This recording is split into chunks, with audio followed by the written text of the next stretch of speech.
Muy buenas noches y bienvenidos a todos a esta conversación. Se anunció como un panel, pero en realidad va a ser una conversación sobre Haití, la presencia haitiana en Puerto Rico, nada menos que con la autora de un libro del mismo título, La presencia haitiana en Puerto Rico, 1791-1850. Y estoy hablando nada menos que de la estudiosa, de la investigadora y de la pintora también, la doctora Raquel Rosario Rivera.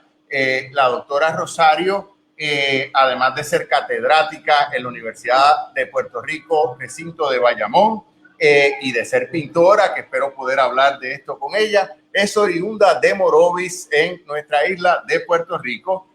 Tiene un bachillerato de la Universidad de Puerto Rico, tiene una maestría de la Universidad Interamericana, tiene otra maestría del Centro de Estudios Puertorriqueños y del Caribe, allá en San Juan, y su doctorado es de la Universidad de Valladolid.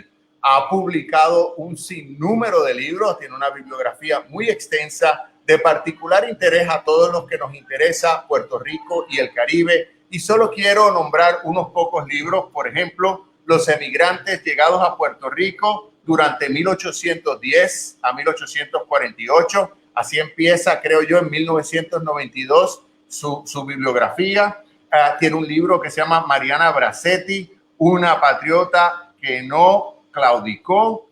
También tiene uno que me interesa muchísimo, La llegada del cíclope, percepciones de San Ciriaco a 100 años de su visita, y entre otros tantos, el libro del que vamos a hablar hoy, La presencia haitiana en Puerto Rico, 1791 a 1850.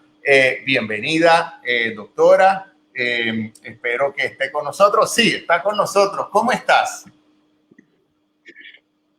Muchas gracias Miguel por la invitación a la participación de este panel dentro de un programa que ustedes tienen maravilloso, que yo desconocía y no sabía que estaba en Facebook, así es que ahora me vas a tener como asidua participante y oyente y lectora de las actividades que ustedes hacen, que me parece que son fundamentales para fortalecer la cultura, no solamente de los puertorriqueños, la cultura de nuestros hermanos del Caribe inmediato, porque las aguas del Caribe bordean todas estas islas y todas las islas que están cercanas a nosotros son nuestros hermanos. Así es que el mero hecho de resaltar toda esta cultura es aunarnos más en una hermandad de pueblos hispanoamericanos. Así es que me encantó ese concepto, que ya sé que lleva muchos años, y yo pues me alegro que me hayan invitado para ser parte de este grupo de gente que resalta ese Caribe que nos bordea cada día, cada vez que sale el sol. Pues muchas gracias, porque son estudiosas como tú las que nos inspiran y además nos dan las fuentes, nos apuntan hacia las fuentes primarias y los materiales con los que hay que compenetrarse para uno poder pues buscar la verdad de nuestro Caribe. Entonces quiero empezar porque recién me enteré, qué pena que hiciste la portada, que eres artista, pintora. Veo que tienes una colección de santos de palo muy interesante detrás de ti. Entonces quiero empezar con lo visual, porque yo soy artista también. Esta linda portada. Y cuéntame un poquito de cómo vas de la pintura, de tu interés por la pintura a la historia, Raquel.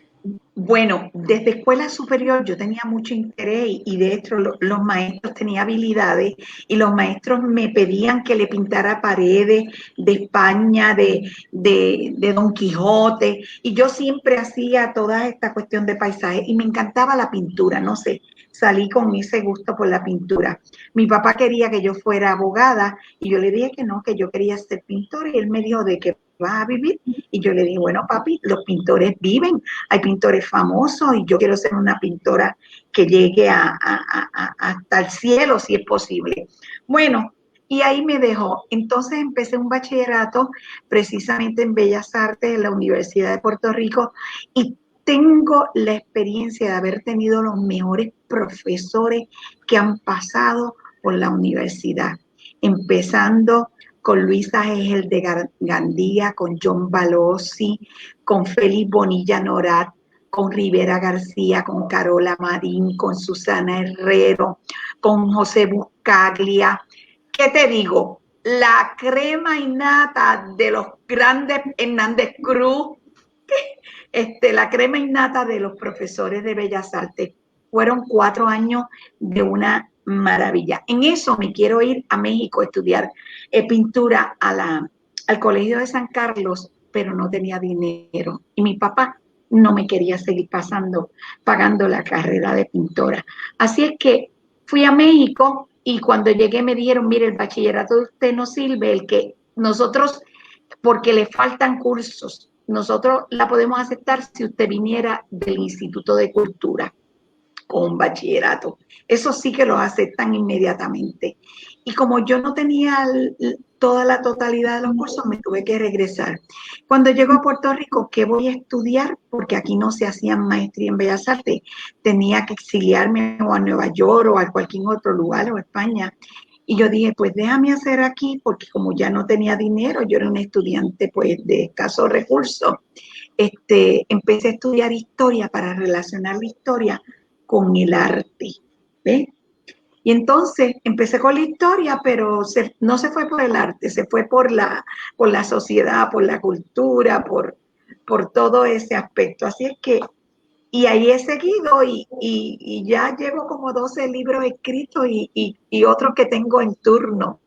Si te digo cuál tengo en turno, te mueres, porque llevo años escribiéndolo y me faltan algunos. Se llama Los hijos y las hijas de la revolución. Interesante. Bueno, yo vi algo en el prontuario acá que decía que estabas escribiendo sobre el venezolano Manuel Rojas y su papel en el Grito del Are. ¿Ese no es del que estás hablando o es ese? Manuel de Rojas, me falta un capítulo. Ok. Qué interesante. No, Pues. ese es otro de los libros. Ese es otro de los libros y precisamente yo me comuniqué con el bisnieto de Manuel Rojas, que vino huyendo de la revolución que estaban aconteciendo en Venezuela y viene a Puerto Rico y aquí, pues como él tenía ya una mentalidad de liberal y de que los pueblos pudieran gobernarse por sí mismos, pues ese deseo como lo va a tener Haití de conseguir la libertad de sus hombres y que muchas veces otras culturas y otros hombres nos oprimen, pues ese mismo deseo lo tenía Manuel Rojas. Vine a Puerto Rico y aquí se encuentra como unas amistades que tenían las mismas tendencias y los mismos deseos y él comienza a trabajar para conseguir de Puerto Rico que Puerto Rico consiguiera su independencia. Lamentablemente la revolución fracasó porque se precipitó. Y entonces, pues, así buscando por las computadoras, que son maravillosas, empiezo a buscar, a escribir en la computadora a gente de Venezuela, que si alguien conocía algún pariente de Manuel Rojas Luzardo, y empiezo a escribir y empiezo a buscar el nombre, me pueden creer que di con el bisnieto de él. Un médico de la escuela de Mérida vino a mi casa, se quedó a mi casa, yo lo llevé a donde estaba la hacienda de don Manuel Rojas, el alcalde de Lares lo recibió, le hicieron un reconocimiento en Añasco porque el hermano de él se casó con Mariana Bracetti y le he seguido la pista, me queda un capítulo nada más del libro de Manuel Rojas Luzardo. Él murió en Venezuela, se llevó a su esposa que era la de Lareña, y todos los hijos, se llevó una hija que nació en Lares y él sufrió mucho en los años de la revolución porque tenía 2 hijos y murieron estando en la cárcel. Una cosa triste. Bueno, pero tuvo como 9 hijos venezolanos y allá está parte de nuestra cepa puertorriqueña. Pues qué bien, porque ese es un pueblo muy querido, muy hermano y del que nos nutrimos, porque también esa revolución nos trajo mucha gente de allá de Venezuela, mucha gente querida venezolana. Pero bueno, vamos a encauzar esto porque este es Borimix, Bori Haití, celebrando los nexos que hay, que hubo, que habrá, que pueda haber entre nuestra pequeña isla de Borinquen y esa parte tan interesante de la española, ese país que se llama Haití. Y como como somos artistas, quisiera empezar con la visión de la bandera haitiana, tratar de empezar con un desglose mínimo, razonable de esa iconografía tan radical para su época que aparece en la bandera haitiana, porque los que saben, hay como un tocón, la palma real, un gorro frigio arriba, los cañones, y que se me antoja que nuestro gran amigo, el artista Daniel Lin, ha estado pues minando un poco esa iconografía en unas obras maravillosas que ha estado produciendo recientemente y que le han granjeado una muy merecida atención internacional acá en Norteamérica y por el mundo. Pero bueno, esa bandera haitiana, ¿sabrás algo? ¿Nos puedes contar algo un poco de esa iconografía, Raquel? ¿Cómo esa bandera encapsula? Bueno, pues puedo desglosarte lo que me llega a la memoria, pero no tengo datos específicos. Fíjate que el lema dice: la unión fa la force. En la unión está la fuerza. Y eso fue un lema que surgió de una manera, yo creo que natural, para que los haitianos se levantaran como pueblo.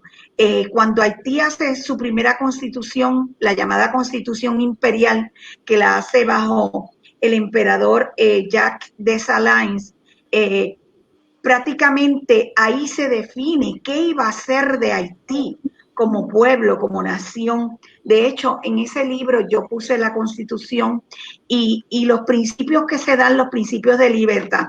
Pero fíjate, si nosotros analizamos la bandera de Haití, la bandera de Haití tiene unos colores que uno puede preguntarse, pero ¿por qué esos colores? Primero, el verde. El verde es un color que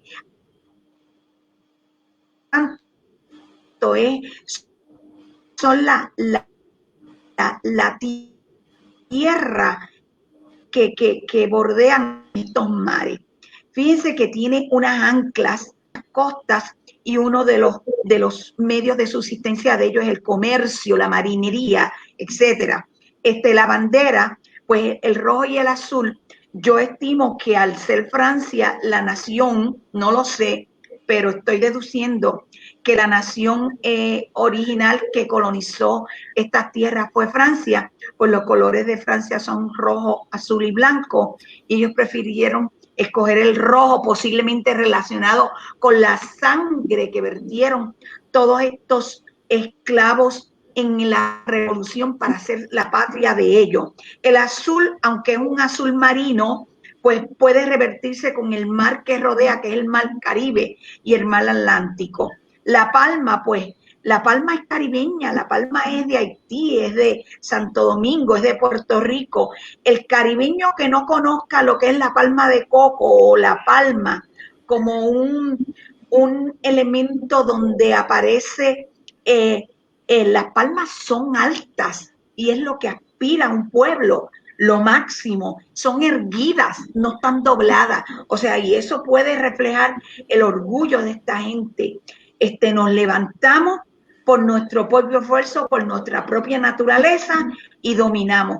Los cañones, pues obviamente fueron colonizados por naciones que estaban regidas por gobiernos monárquicos y que los haitianos tuvieron que pelear con los ejércitos que había enviado Napoleón. Y posiblemente esos cañones son el reflejo de esa lucha que, aunque fue dura y fuerte, ellos pudieron dominar. El tambor refleja el origen del pueblo haitiano. El tambor es África.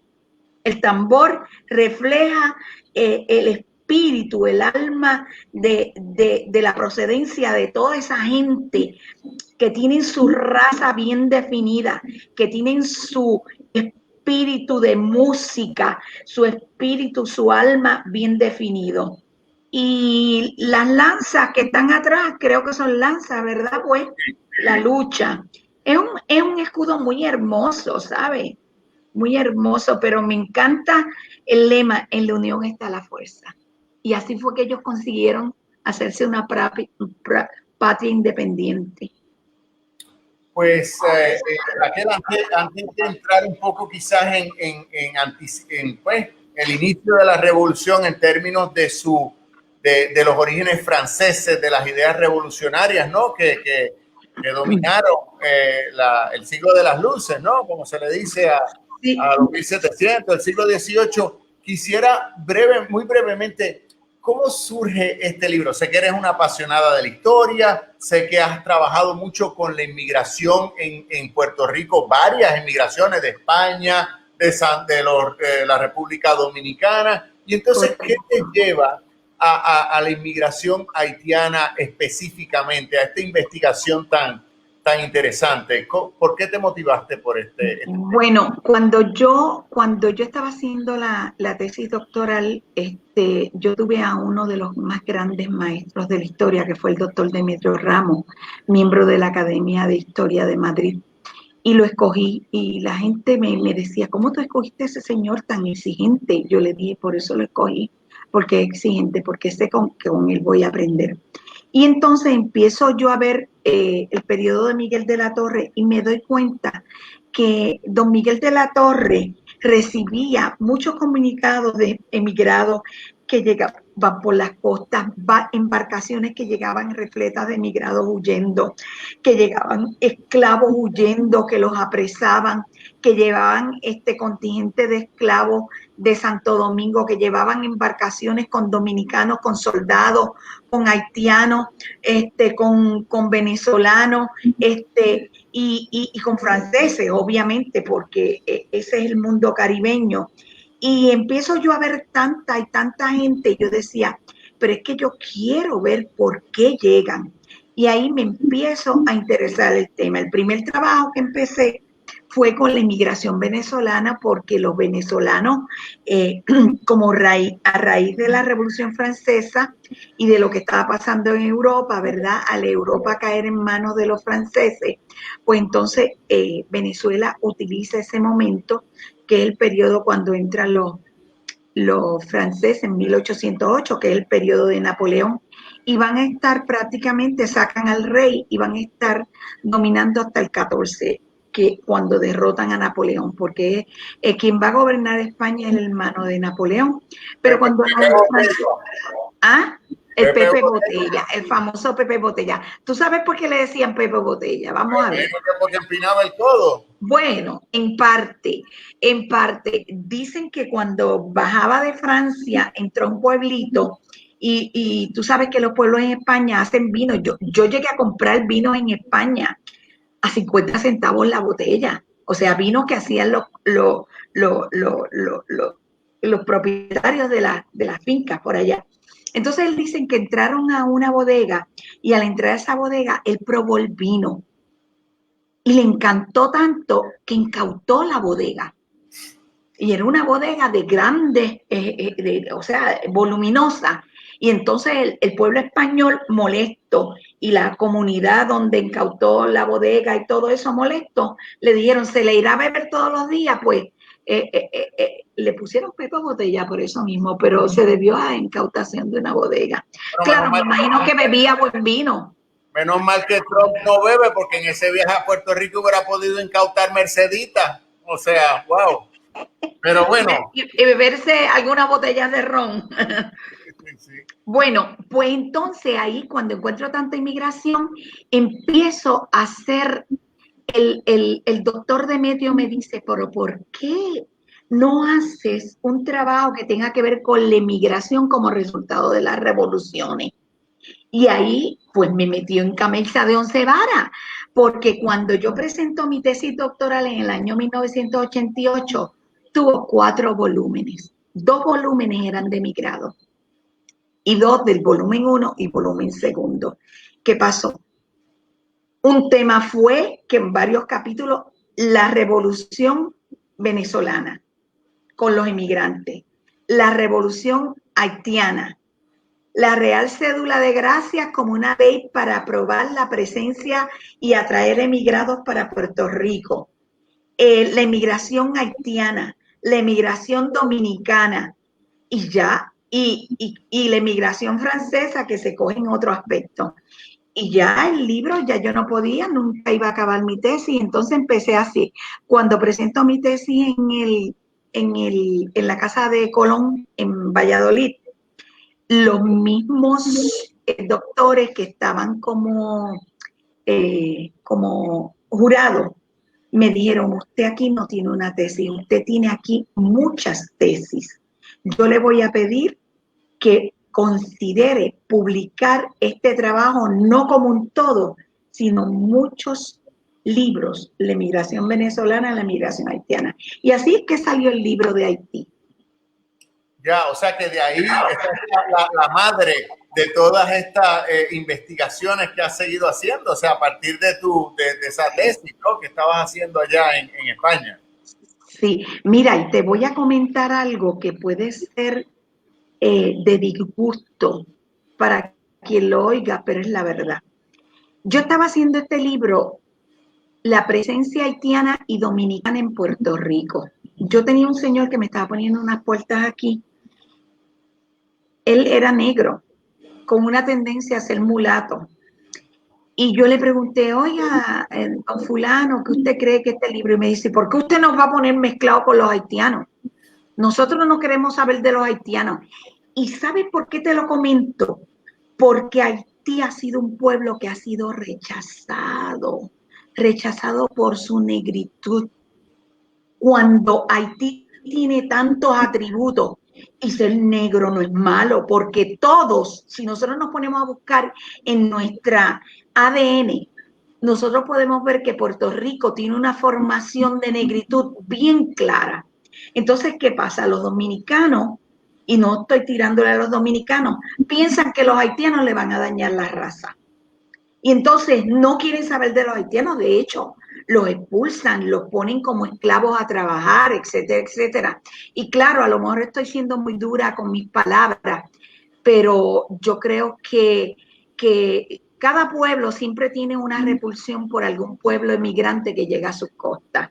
Lo tiene España posiblemente con los gitanos, lo tiene Santo Domingo con los haitianos, posiblemente nosotros tenemos algún repelillo con los dominicanos o posiblemente con algún otro pueblo.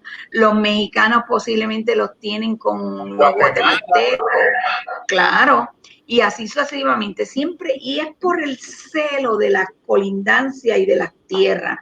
Así es que así fue que entonces este señor, yo dije, pues ¿qué me importa? Voy a hacer entonces el de Haití, si total, va a tener más relevancia que yo expurgue la historia de Haití y sepa qué verdaderamente pasó para que los haitianos vinieran. Porque déjame decirte, aquí vinieron haitianos músicos, aquí vinieron haitianos arquitectos, aquí vinieron haitianos que conocían de técnicas de agricultura una cosa impresionante.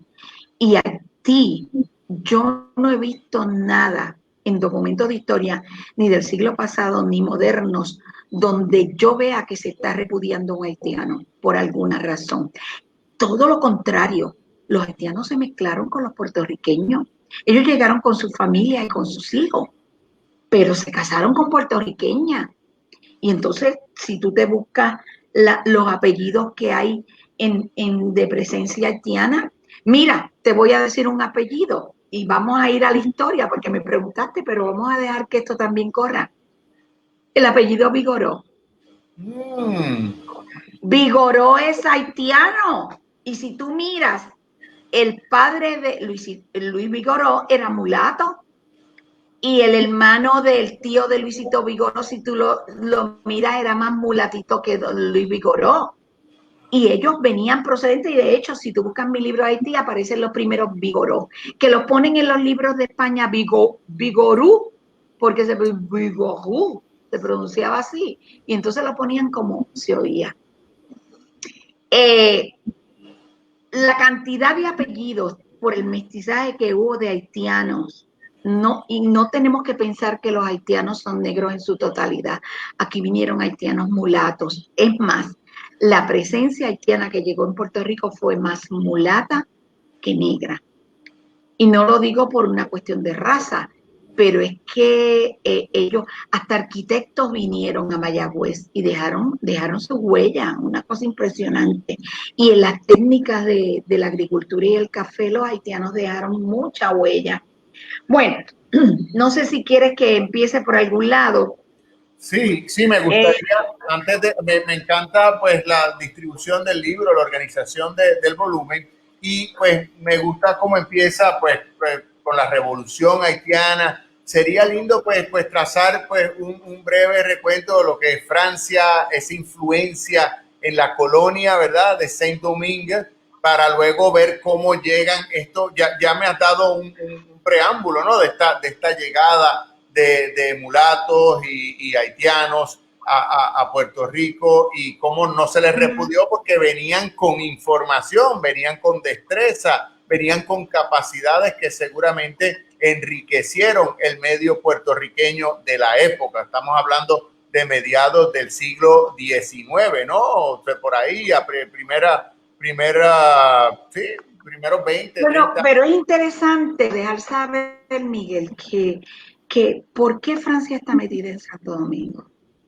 ¿Por qué los franceses? ¿Por qué los haitianos tienen una lengua que es una mezcla, el creol, mezcla de francés, de africano, de parte de inglés? O sea, es una mezcla, el creol, el que quiera, yo no sé, pero yo tengo entendido que el que quiera saber creol va a tener que irse a vivir a Haití.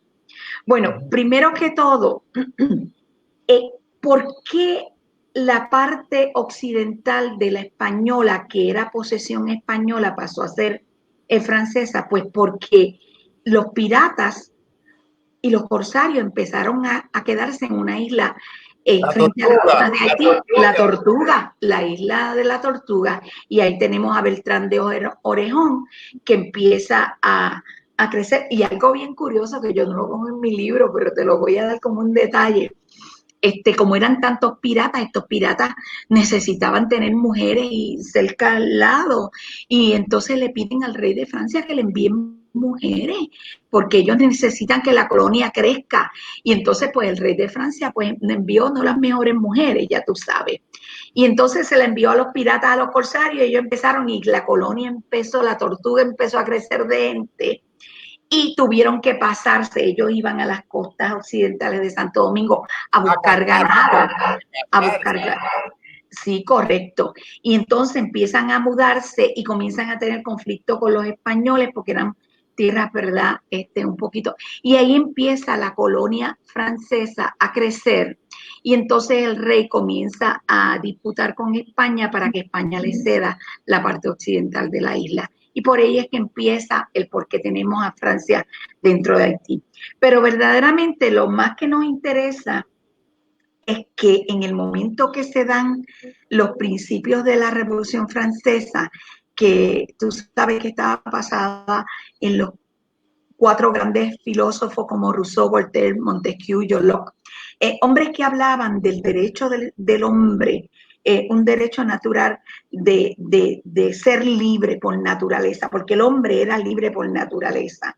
Pero sin embargo, nos vamos a la colonia de Haití en el momento que todos estos movimientos de los grandes pensadores van creciendo, porque Francia estaba siendo controlada por un monarca, vivían una vida de opulencia y el pueblo muriendo de hambre, de frío, los niños abandonados, y lo mismo pasaba con las colonias. Las colonias eran lugares donde el terrible comercio que vino como resultado de la trata negrera trajo a las tierras de Haití sembrar el producto de la caña. Y para sembrar el producto de la caña se necesitaba mano de obra. Y la mano de obra que traen es la esclava procedente de África. Y así, cuando se va a dar el movimiento del levantamiento de la Bastilla en 1789 en contra de Luis XVI, Haití tenía casi 500,000 de esclavos en 850 plantaciones. Y los que controlaban toda esa sociedad eran 70,000 blancos. Habían pequeños blancos y grandes blancos.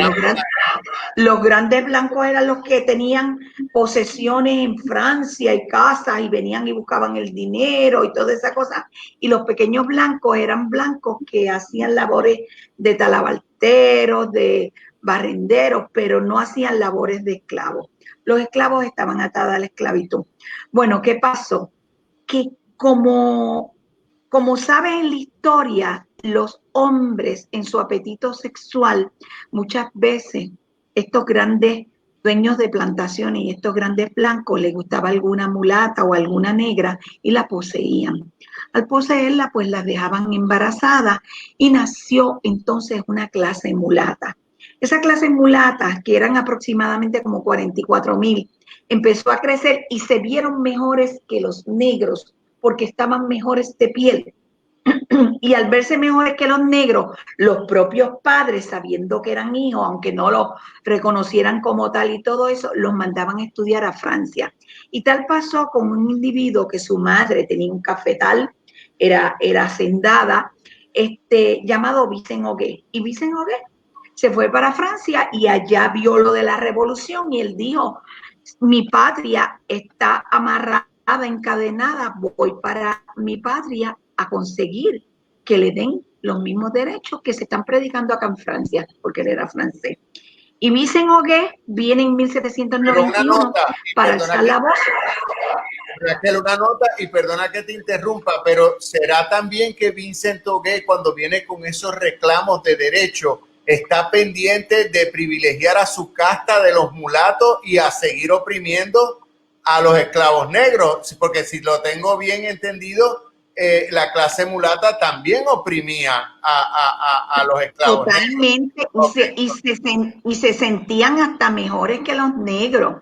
Pero fíjate que cuando su madre, él era mulato, pero él no podía descartar de su piel que era negro.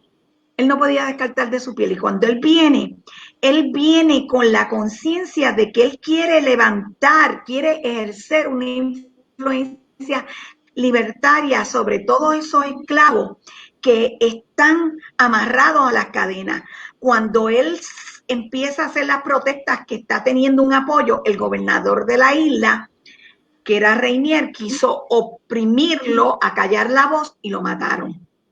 Al matarlo, al matarlo, los que estaban oyendo su voz comenzaron a, imagínate, desde el siglo XVI estaban trayendo esclavos, y estamos hablando del siglo XVIII, tantos años de opresión esclavista, porque el trato que se le daba a un esclavo era peor que a un animal. Y ellos, con tantos años, acumulando tantos años de maltrato, y el maltrato que daban los blancos sobre los negros, dijeron, es momento de levantarnos. Y de hecho, va a haber un levantamiento de unos negros y marrones, que eran los más rebeldes. Se van a levantar 300 negros, se levantaron en una plaza contra los blancos. ¿Y qué pasó? Los tomaron presos y los montaron en una embarcación, dijeron que los iban a llevar a otro lugar y darles la libertad. Le dieron una vueltita así por el mar, volvieron y los trajeron a San Nicolás y los mataron a todos. Y esa matanza de esos 300 esclavos hizo que un hombre que tenía mucho poder, que era del culto vudú, llamado Boukman, viene entonces a mover a toda la hacienda y a todos los esclavos que se levanten en contra de los blancos. Y mataban a cuanto blanco se encontraba, lo degollaban. Fue una revolución terrible. Bueno, ¿qué pasa? Cuando Francia sigue con su guerra y se están dando cuenta que hay un levantamiento de esclavos. Perdona, para nuestros amigos del cronograma, estamos hablando tipo 1791, ¿no? Ahora ese levantamiento. 1791, okay. Correcto. 1791. Ya ha pasado la muerte de Vicent Huguet, los esclavos se están levantando, están matando a los blancos, pero hay blancos que le solicitaron ayuda a los ingleses porque ellos no querían reconocer la libertad de los esclavos y los esclavos estaban levantándose. Así que se levanta otro individuo que tiene mucha envergadura y mucho poder, que se llama Toussaint Louverture. Toussaint Louverture era negro, negro, negro, pero él sabía que tenía que levantarse, que ese pueblo que estaba esclavizado ante las cadenas, habían que levantarlo. Así es que empiezan a ocurrir unos sucesos en Europa y bien brevemente, porque esto sería abundar mucho en la historia, cuando la revolución se levanta, se mete a España, porque iba a tomar el territorio de Bilbao y Vizcaya y le quitan territorio a Francia, a España. Y España, como eran los revolucionarios, y estamos hablando de un gobierno que ahora no lo gobierna el rey, al rey están a punto de decapitarlo, y ya lo han decapitado, porque el rey fue decapitado en 1793. Cuando entra en España, entonces el primer ministro aconseja que intercambien la parte francesa de Santo Domingo por los territorios de Bilbao y Vizcaya, de esa costa, para recuperarlo. Entonces hacen el Tratado de Basilea en 1795 y le ceden la parte francesa, la parte española, perdón, para que entonces los franceses tengan la isla completa a cambio de los territorios que le habían quitado la República. Pero ¿qué pasó? Se firmó el Tratado de Basilea y los franceses de Haití nunca tomaron posesión de la parte española de Santo Domingo. ¿Qué pasa? Cuando sube Toussaint Louverture, que llegó a ser gobernador de San Domingo, se acordó del Tratado de Basilea y dice, déjame hacerlo cumplir, y se mete con más de 20,000 hombres para hacer cumplir el Tratado de Basilea y toma toda la isla en manos de su gobierno. ¿Qué pasa? Napoleón se entera. ¿Y tú no crees que hasta cierto punto parte del resentimiento, del gran resentimiento dominicano hacia el vecino haitiano, pues que sí, que puede estribar por lo racial, no tendrá que ver también con quizás asignarle al vecino con la cuestión política el resentimiento por el abandono español, porque España abandona la capital primada de América, o sea, su primera colonia en lo que la hizo millonaria, la abandonó sin pestañear, o sea, en el medio de una crisis en donde todos los haitianos... La regaló. Pero además en un momento donde los ciudadanos de esa colonia hubieran necesitado un poco de apoyo y de resguardo porque había una situación caótica en la vecina colonia y fue, o sea, nada, no nos importan, como cualquier colonia, chao, nos vemos. Sí, nos vemos, pero fíjate que Toussaint Louverture, claro, está viendo cómo una nación enemiga le han quitado, porque eso provocó una salida y una oleada de muchos españoles que vivían en Santo Domingo y de muchos dominicanos en sí. Y no solamente eso, perdieron tierras, perdieron esclavos los españoles y ese resentimiento lo tienen. Pero hay otro aspecto que yo quiero que lo tengan presente, y aunque brinque de unos saltos de historia, te voy a leer un párrafo nada más del libro, porque el problema de Haití y su frontera sigue vigente. Y si me permites, es preciso aclarar que los límites de la línea divisoria que vienen desde tiempos de revolución, estoy en la página 13, Miguel, de San Domingo y Santo Domingo Español, había quedado establecido por el Tratado de Límites del Tratado de Aranjuez, concertado entre España y Francia en el año 1776. Fíjate que el Tratado de Basilea es en el 1785, o sea que prácticamente 10 años Francia y España habían acordado cuál era el límite de su frontera entre Haití y España. Después de estas divisiones fueron transformadas cuando en 1809 Henry Christophe, otro gobernante que va a venir después de Dessalines y de Toussaint Louverture, constituido gobernante haitiano de la parte norte, ocupó las poblaciones fronterizas de San Miguel de la Atalaya y San Rafael de Angostura durante el periodo de Jean-Pierre Boyer, 1822-1844. Tomaron los territorios de Hincha, que eran dominicanos, y las caobas dominicanos, y fueron administrados por ese gobierno. Además, la parte perteneciente del lago El Fondo, de manera arbitraria, fue tomada por el gobierno Haití, mediante una ley firmada en 1821. Se sostiene el tratado fronterizo firmado el día 21 de 1929 entre la República Dominicana y República de Haití, que es el que sustenta actualmente la soberanía territorial de cada nación.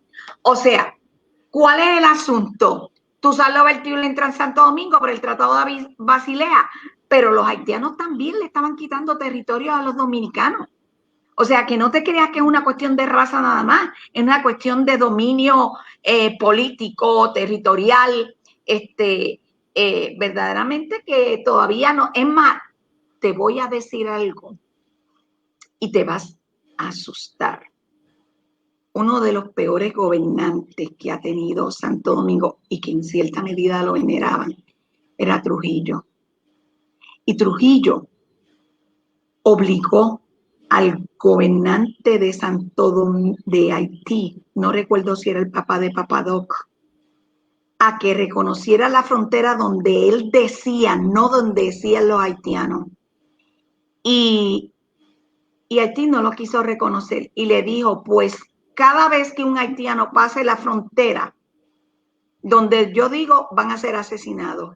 Y déjame decirte, la matanza de haitianos por Trujillo para poder definir la frontera de Haití sobrepasó a más de 70,000 entre padres, niños y todo eso.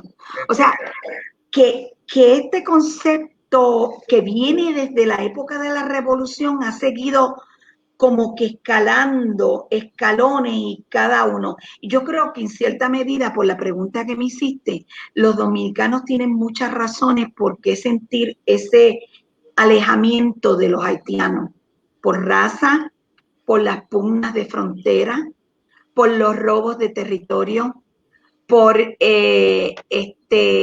pérdida de todos esos territorios y lamentablemente, y fíjate, y en la costa de Santo Domingo, los dominicanos tienen a esclavos haitianos en la actualidad.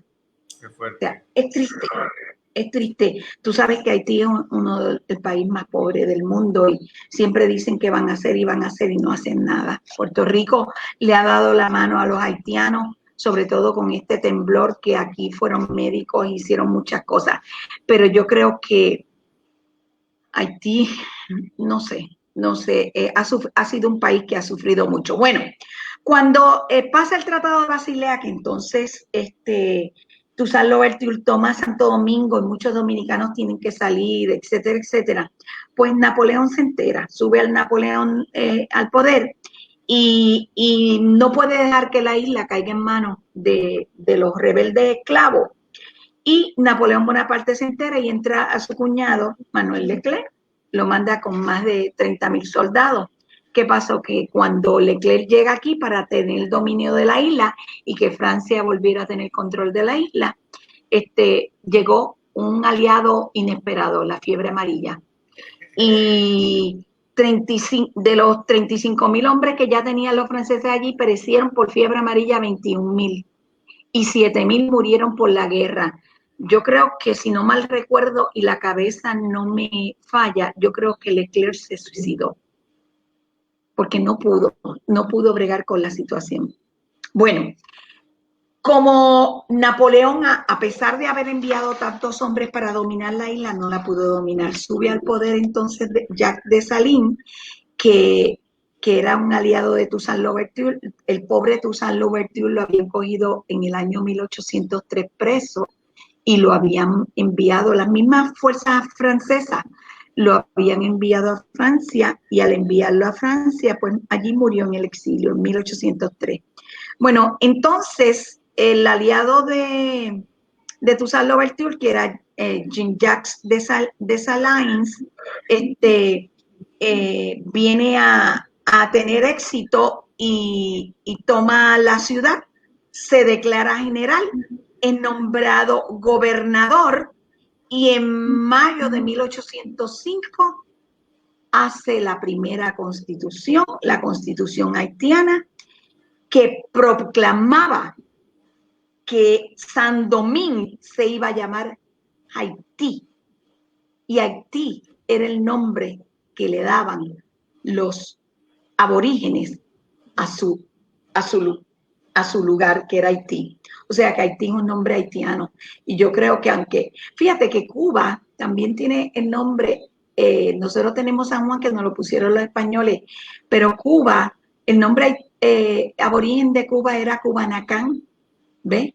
Que por eso tiene el Cuba, no tiene el bueno, nosotros lo tenemos de manera poética y nos dicen borinqueños, nos dicen boricua, pero verdaderamente pues también nos cambiaron el nombre de la isla porque la isla se llamaba Puerto Rico y lo cambiaron por el nombre de San Juan con el uso del tiempo. Bueno, pues es bien importante esa fecha de 1805 porque se proclama la constitución de una nación y es bien bonita leer esa constitución porque habla de los hombres libres, del derecho a respetar la propiedad, etcétera, etcétera. No, además que la reproduces acá y cuando uno ve los que suscriben, los nombres de los que suscriben esto, esa es la historia gloriosa de la revolución. Entonces, pero yo quería... Claro, esto es bien importante, mira. Esa constitución da un artículo, en el artículo 3, una cosa que te voy a leer. La esclavitud está abolida para siempre. Mira qué maravilloso. La ley, la 4, la ley es misma para todos, ya sea el que castigue o el que proteja. La propiedad es sagrada.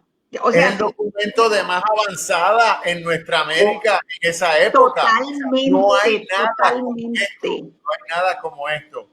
Pero Raquel, es una maravilla, es una maravilla. Si tú te pones a leer cada artículo, que esta es la Carta de Derechos de los Haitianos, tiene unos principios, habla del culto, de la administración, de los tribunales, o sea, es una maravilla. Yo la puse ahí porque es que había que ponerla. Se hace en 1805 y eso permite, ¿verdad?, ese logro. Bueno, yo creo que Dessalines hizo un gran avance para la historia de Haití al proclamar su migración. Pero ¿qué es lo que envuelve todo esto? La entrada de los franceses, la entrada, porque los ingleses van a entrar porque los ingleses estaban en pelea con Francia y se desquitaban con las colonias acá. Pero claro, no te voy a contar la historia de los ingleses porque entonces entramos en otro tema. Lo más que me importa es que estas revoluciones van a provocar unas migraciones. Y es bien interesante porque estas migraciones, aunque nosotros conocemos, por ejemplo, ahorita que me hablaste de Mariana Bracetti, que yo te hablé de la Revolución del Are, nosotros tenemos mucha presencia de extranjeros en nuestros movimientos revolucionarios, porque la gente se levanta cuando está insatisfecho por las políticas de los gobiernos, cuando cometen abusos económicos como los que estaban cometiendo con los propietarios del área. Pero cuando tú ves que en el caso de Haití, y hay una parte en el libro que yo explico, yo me encontré un autor que escribió sobre la revolución haitiana en el siglo XIX, y este autor que es bien importante para mí, uno de ellos bien importante es José Luciano Franco, que es un gobernante. Estoy tratando de ver, Antonio del Monte Tejada escribió La historia de Santo Domingo en 1890. Este señor escribió cómo fue la revolución haitiana, y otro bien bueno fue, es que hay buenos escritores, historiadores como Ricardo Paté, Price Mart, Jim Price Mart, o sea, hay buenos. Bueno, pero este señor que te acabo de mencionar, que escribe de la historia de Santo Domingo, del Monte Tejada Antonio, tú lees la página de ese libro que escribió a finales del siglo XIX y tú te das cuenta de lo cruel, de lo terrible que fue la revolución haitiana. Dice que los negros llegaban y veían un blanco, los colgaban con sogas en unas plazas, todos colgados, ¿verdad? Esa era el arma de la época. El arma de la época. Los arrastraban con caballos por el piso, por adoquines, todo. Los decapitaban delante del mundo.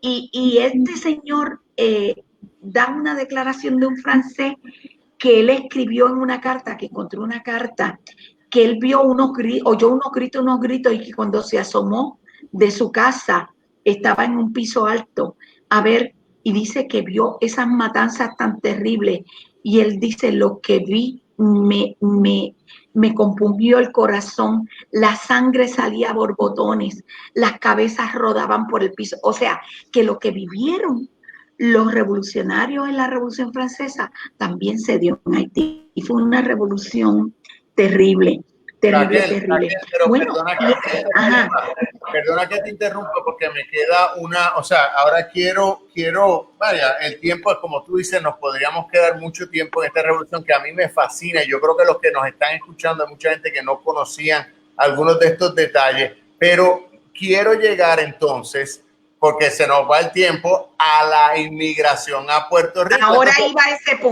a ese punto. Porque a mí me queda muy claro por qué tantos dominicanos tuvieron que partir tras el abandono de España, tras la posesión de la parte española, que es hoy la República. El Tratado de Basilea, correcto. Pero no sé si tanta gente tenga claro por qué la gente que salió victoriosa de la revolución contra Francia, el opresor esclavista, que si tú has descrito las barbaridades perpetradas durante la revolución, digamos por los esclavos libertos, pues no hay volúmenes que aguanten las barbaridades perpetradas por franceses, españoles y portugueses contra todos los africanos que sacaron de allá. Pero bueno, ¿por qué entonces los haitianos salen de Haití victoriosa como fue en esa revolución y tienen que ir a lugares como la Antilla vecina, como Puerto Rico? Ok, ahora te voy a decir. Fíjate, los primeros que empezaron a huir fueron los propios esclavos y huyeron a las fronteras de Haití, a Montecristi y toda esa cosa, pero como Santo Domingo todavía no había caído en manos de los franceses, cogieron preso a esos esclavos y los mandaron a Puerto Rico. Mira, son esclavos revolucionarios, métalos en cárceles, pero ¿qué pasó? Que la situación que se estaba en Santo Domingo de tantas necesidades de dinero, Toribio Montes, que estaba en Puerto Rico, llegaron 219 esclavos apresados en la frontera de Santo Domingo y los vendieron. Y al venderlos, los venden por Aguadilla, por allá. Arturo Morales Carrión habla de que hubo unos intentos de levantamiento de esclavos en Aguadilla, Aguada, y él aduce de que fueron estos esclavos que habían llegado procedentes de Santo Domingo, que los habían tenido presos y que después lo vendieron en pública moneda, es decir, en subastas públicas, y entonces al quedar libres así provocaron unos levantamientos de otros esclavos.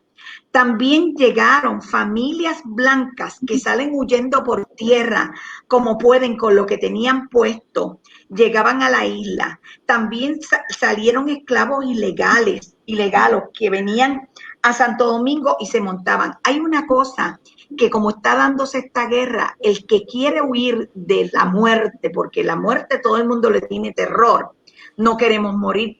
¿Cómo salgo de una isla que está en una revolución que están matando a todo el mundo? ¿Cómo salgo? Salían como podían, salían por tierra, salían en bote. Si venía un barco inglés, pagaban mucho dinero para que montaran a su familia y pudieran salir. O sea, entonces, ¿qué pasa? Muchas veces venían barcos mercantes que los llevaban a puntos distantes que no era necesariamente Puerto Rico. Por ejemplo, va a haber mucha inmigración haitiana a la Luisiana. va a haber mucha inmigración haitiana a Cuba, va a haber inmigración haitiana a Venezuela, a las islas del Caribe. Yo tengo unos mapas donde lo señalo. ¿Qué pasa? Que en el caso de Puerto Rico, los inmigrantes que llegaban a la isla, sobre todo los franceses, pagaban mucho dinero. Es más, déjame decirte, el primer piano que llegó a Puerto Rico llegó procedente de Santo Domingo, huyendo de la revolución haitiana, ¿ok? Y entonces llegaban fragatas, pero entonces, cuando yo te hablo de migraciones, yo calculo en la mitad del siglo XIX una cantidad que puede ser mínima, 1.189 migrantes, y tú dices, pero qué poquito, eso no es tanto. Pero si tú te pones a pensar que una embarcación solamente podían caber 189 personas y que venían ahí apiñados como olvídense, como sardinas en lata, como podemos. Sí, cuando un barco se llenaba, los capitanes pagaban mucho dinero, pero un barco llegaba, de ida no llevaba nada, a lo mejor llevaba algo que le hubiesen encargado, pero esos buques venían llenos. Entonces, si tú te pones a calcular 1.189 migrantes, ¿cuántas personas? Porque los buques que podían cargar muchas personas eran los buques militares, que se preparaban para montar centenares de soldados, galeones, y para invadir y para someter a otros pueblos. Bueno, pero fíjate que estos inmigrantes que venían españoles, por ejemplo, yo hablo de dos documentos que me encontré de una fragata llamada Rosalía, que llegó con 90 soldados, que eran primeros, y con 89 españoles. Si tú sumas, son 9 y 9, son 180 personas que venían en un barco. O sea, que para que llegaran 1.200, ¿cuántos barcos no tenían que llegar? Entonces, otra fragata que llegó a Cabo Rojo, llegó con 163 personas nada más. Y otra fragata Rosalía llegó en otro viaje con 89. Y así, y venían las familias francesas con sus hijos y con sus esclavos. Mira, te voy a dar un dato bien interesante. Una de las familias que llegó acá, que llegaron, eran como 11 o 12 ellos, fue la familia Buchan. Y la familia Buchan fue una de las familias que tuvo protagonismo en la Revolución del Are, incluso en las revoluciones nacionalistas de Puerto Rico, y eran franceses y eran blancos. Y Eduviges Buchan, cuando se habla de Mariana Bracetti y se habla de Brazo de Oro, pero no era la única Brazo de Oro. Yo encontré 7 banderas distintas de la Revolución del Are, tejidas, bordadas por otras mujeres. Y una de las mujeres que bordó esa bandera se llamaba María Eduviges Buchan. ¿Y quién era María Eduviges Buchan? Esa fue la que le daba, ¿tú sabes lo que es que le daba a Betance 50 pesos para apoyar la causa de la Revolución del Are? Con 25 pesos se libertaba un esclavito. Así es que le daba dinero para libertar 2 esclavos, se los daba a Betance. Y esta era una gran Brazo de Oro. Yo quisiera hacer la historia de esa mujer, pero no hay mucha información. Le decían la viuda. Y en los documentos del área aparece como viuda. El apellido Bruckman. Bruckman dice que venía de la Luisiana, que había nacido en la Luisiana.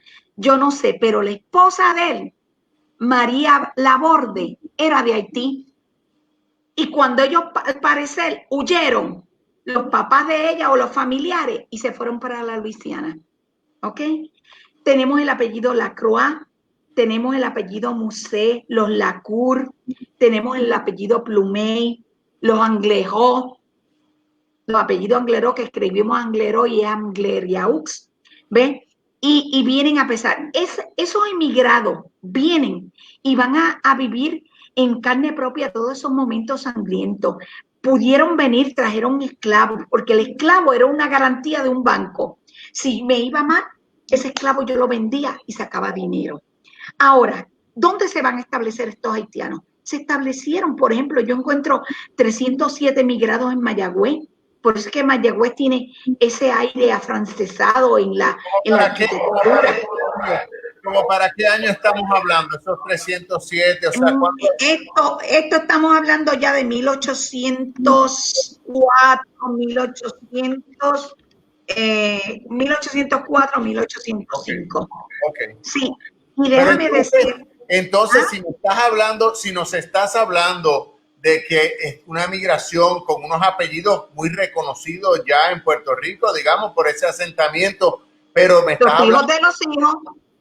no, por supuesto, pero me estás hablando entonces de emigrados de los blancos de Haití, porque si vienen con esclavos, ¿y qué hay de los inmigrantes negros o no llegaron emigrantes negros de Haití a Sí, nuestra claro, y participaron.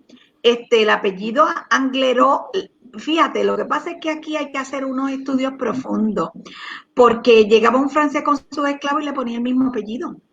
Entonces, tú te vas a encontrar Buchan blancos y Buchan negros. Pero que entonces no habría, o sea, hablando en propiedad, un negro antillano, haitiano, que viene de una patria soberana, donde es el único lugar en todo las Américas, donde un afrodescendiente puede ser libre como no había libertad. Esa gente no iban a emigrar a Puerto Rico, una de las colonias más retrógradas junto con Cuba y Brasil, en términos de la abolición de esclavitud más tardía de las Américas. Entonces, los negros haitianos no iban a mudarse de la libertad. Pero no te creas, aquí estaban ofreciendo la Real Cédula de Gracia y le daban tierra. Y por otro lado, no te olvides que Puerto Rico y Cuba, cuando ocurrieron todos los sucesos revolucionarios, las que mantuvieron estabilidad y unida a España, tuviera el gobierno monárquico que tuviera, fueron Cuba y Puerto Rico, y veían a Puerto Rico como un lugar estable. ¿Qué pasa? Al darse la Real Cédula en 1815, se da en un plan bien concertado del rey y de los economistas de darle tierra a los emigrados que lleguen. ¿Por qué? Porque lo que querían eran sacar la gente de dinero, españoles que tuvieran dinero, lo trajeran, y los que trajeran capitales se le iba a dar exenciones por tantos años. O sea, le hicieron unas ofertas tan buenas que la gente van a ver que en Puerto Rico no hay revolución, que hay estabilidad, que aunque sea un gobierno dictatorial como era el de don Miguel de la Torre, hay estabilidad, hay crecimiento, hay comercio, y se venían para acá. Déjame decirte que los haitianos se establecieron principalmente, aunque se establecieron en toda la parte de Puerto Rico, sobre todo al norte y al oeste, se establecieron en Mayagüez, San Germán, Cabo Rojo, Añaco y Aguada. Entonces tú te preguntas, ¿y por qué en el área oeste? Porque ellos no habían perdido la esperanza De volver. Yo, de la misma manera que yo sé que tú, Miguel Treyes, que aunque te hayas adaptado a todo eso, de vez en cuando te jala el pitorro, los chinchorreos, la alcapurria, la playa, que no lo tienes allá. Y tú dices, yo no vendo mi patria ni la cambio por nada del mundo. O sea, porque esa atadura que tenemos a la tierra no la perdemos nunca. O sea, que esos haitianos emigrados como Miguel Treyes y tantas amistades boricuas en Nueva York, estaban en el área oeste de Puerto Rico, en Mayagüez, allí en la Perla, en la Sultana del Oeste. Porque albergaban esperanza de regresar a Haití. Pero ¿qué pasó? Que la revolución se extendió demasiado y se casaron con puertorriqueñas y tuvieron hijos. Y entonces tú te pones a buscar antepasados y te vas a dar cuenta que cuando viene la revolución del ADE ya son los hijos de los hijos, ya no han regresado, porque la revolución se extendió como hasta la década del 60. Hasta el 1845 todavía Haití estaba en movimiento dinámico. Bueno, tú tendrás un breakdown en el libro, y perdona que no he llegado, yo estoy todavía en la primera, estoy con la página como 40 y pico, y discúlpame, pero tengo el índice y he estado viendo un poco ¿verdad? Los mapas y otra serie de documentos, facsímiles que hay ahí. Entonces, ¿hay algún breakdown racial de estos inmigrantes haitianos? O sea, los haitianos que llegaron eran de los Grand Blanc y Petit Blanc juntos, que serían eurodescendientes, y un breakdown de cuántos afrodescendientes llegaron a nuestras costas, o eso no lo tenemos? Mira, lo que pasa es que no lo tenemos. Te Okay. voy a decir por qué. Porque los documentos españoles eran diversos y habían alcaldes bien detallados y había alcaldes que solamente ponían el nombre y no te ponían ni la edad, ni te ponían el color. A menos que el gobernador dijera, envíenme un informe de los propietarios mulatos, no, de los propietarios designando su raza, su edad, cuántos esclavos tienen, procedencia de los esclavos. Mira, cuando se va a dar la abolición de la esclavitud, creo que en 1871 se hizo un censo de esclavos, que es maravilloso, de toda la isla. Creo que ese censo no tiene el distrito este de Puerto Rico.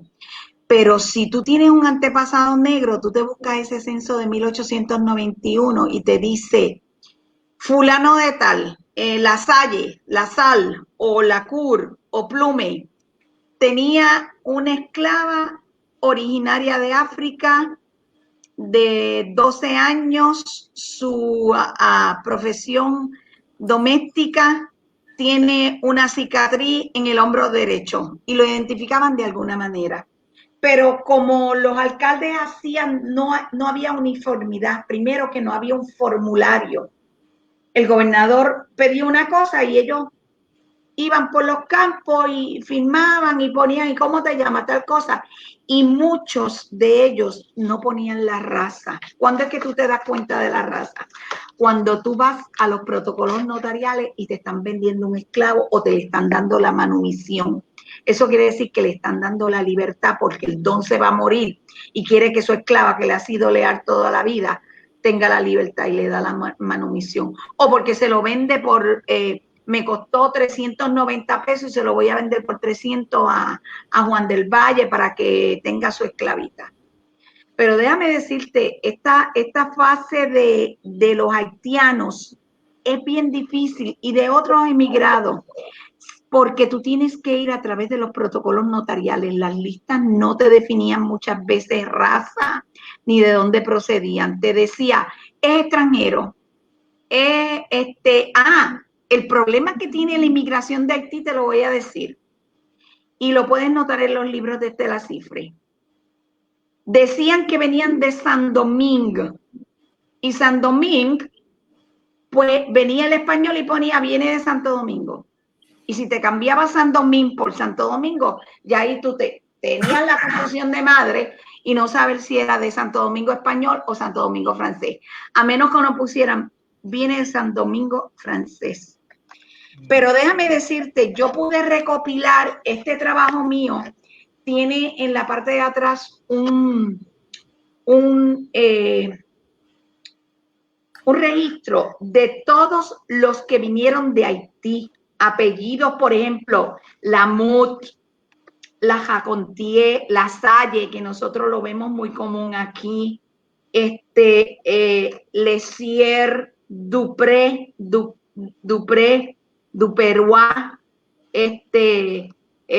Denizar, ve que son apellidos muy comunes que nosotros los Cubertier fue una familia completa. Ah, se me olvidó decirte algo. Los Cubertier vinieron y eran negros y mulatos, se establecieron en Trujillo Alto. Pero vino un señor blanco, bien famoso, que se llamó el Conde de Caradús. El Conde de Caradús vino y le dieron tierras, por ahí tengo el nombre, llegó con 36 personas, conde, con mucho dinero, y le dieron en Naguabo montones de tierras. Y cuando tú miras eso y tú dices, wow, este señor con tanto poder, pues miren, así le daban cantidades de tierra dependiendo porque están aprovechando la Real Cédula y muchas veces le daban tierras, pero el problema de la Real Cédula es que esas tierras se tardaron mucho en ¿cómo se llama? En dividirlas, en hacerle agrimensura.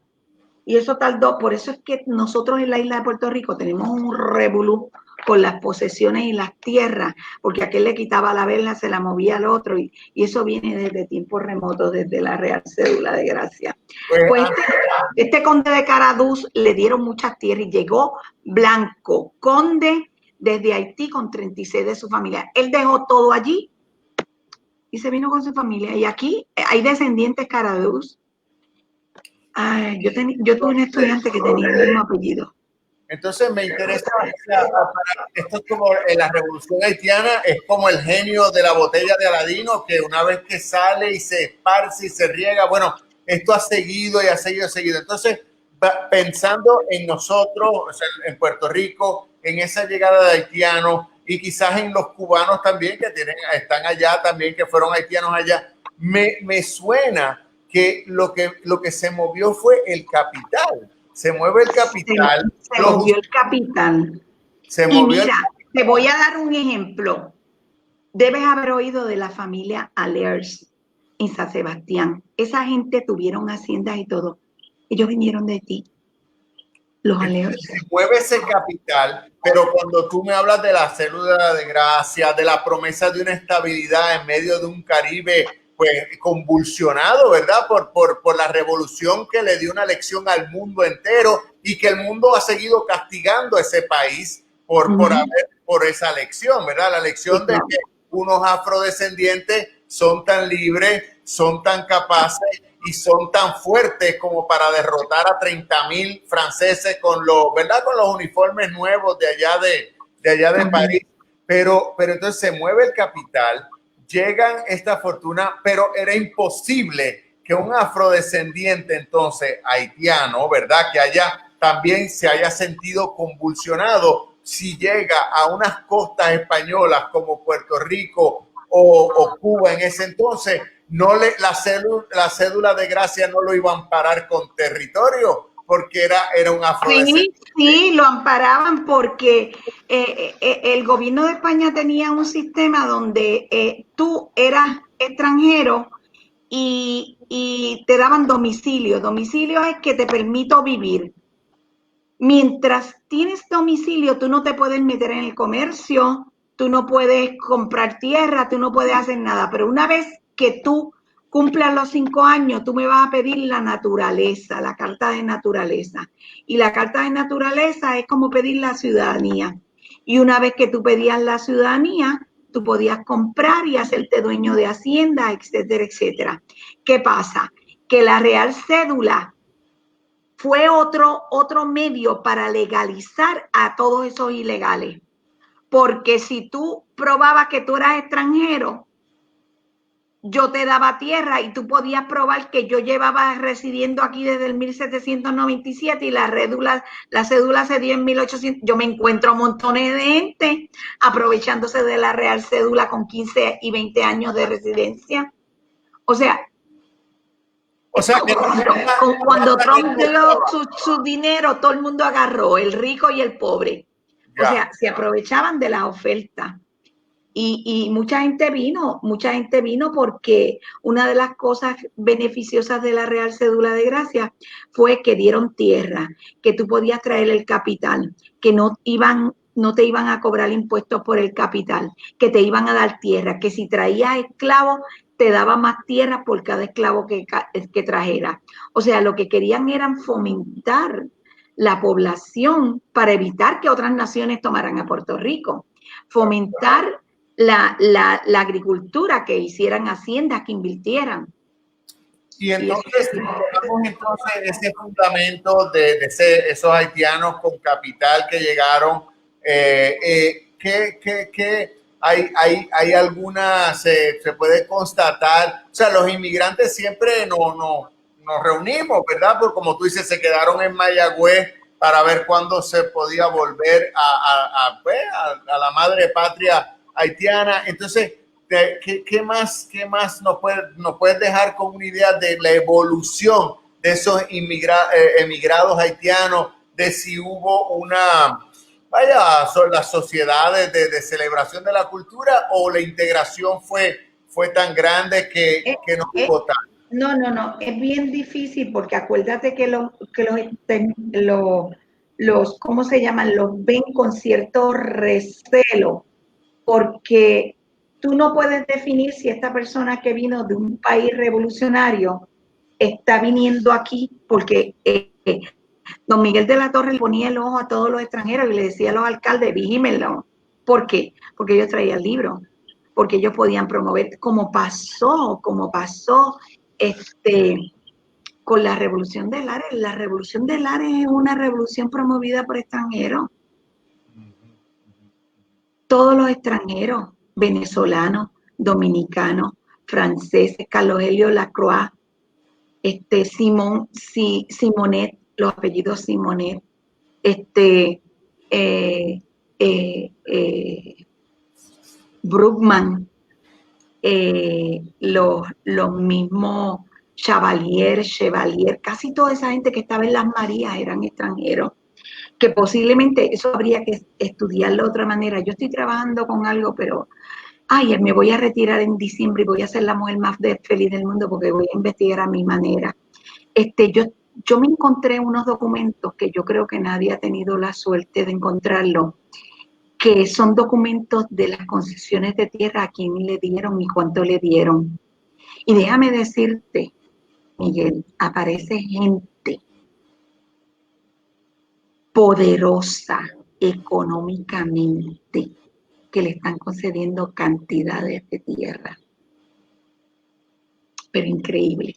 Y tú dices, fulana de tal, fulano de tal, te están concediendo tierra. Lo mismo que pasa con la política actual, que el que sube al poder beneficia a los que son los suyos. Pues antes de concluir, porque todo lo bueno se acaba y yo sé que tenemos una audiencia que está fascinada con este recuento de la doctora Rosario sobre la revolución haitiana, la emigración a Puerto Rico. Quiero leer una cita del escritor Eduardo Lalo, de una columna que salió en su tribuna de El Nuevo Día. Se tituló La isla en su tinta y me la recomendó un gran amigo, síndico y seguidor de Eduardo Lalo. Él se llama Carlos Dorta. Y quiero leer el último párrafo para que tú nos des una reacción y concluir con eso. Y cito a Eduardo Lalo: las águilas imperiales de Francia y Estados Unidos han sido sustituidas por los buitres. Esa es la lección que los haitianos aprendieron primero que nadie en América en los albores del siglo XIX. No hemos tenido hasta ahora su lucidez ni su fortaleza. Haití y Puerto Rico son del mismo buitre los huesos. Hace 2 siglos, cientos de millares de haitianos tomaron la historia en sus manos e inauguraron en el planeta la lucha anticolonialista. Todos somos sus herederos. Lo afirmo con orgullo y esperanza. Todos somos haitianos. Tu reacción, por favor. Qué maravilloso. Bueno, porque es una visión, Eduardo Lalo a mí me encanta. Es una visión, fíjate, es como si él hurgara en un sitio donde hay cosas antiguas o cosas y dijera, ven acá, todo esto que está aquí tiene valor, pero esto que está aquí, nadie le ha buscado el verdadero valor que tiene, el verdadero valor. Y déjame decirte, eso lo que refleja es que Haití fue la que abrió la lucha por la libertad en América.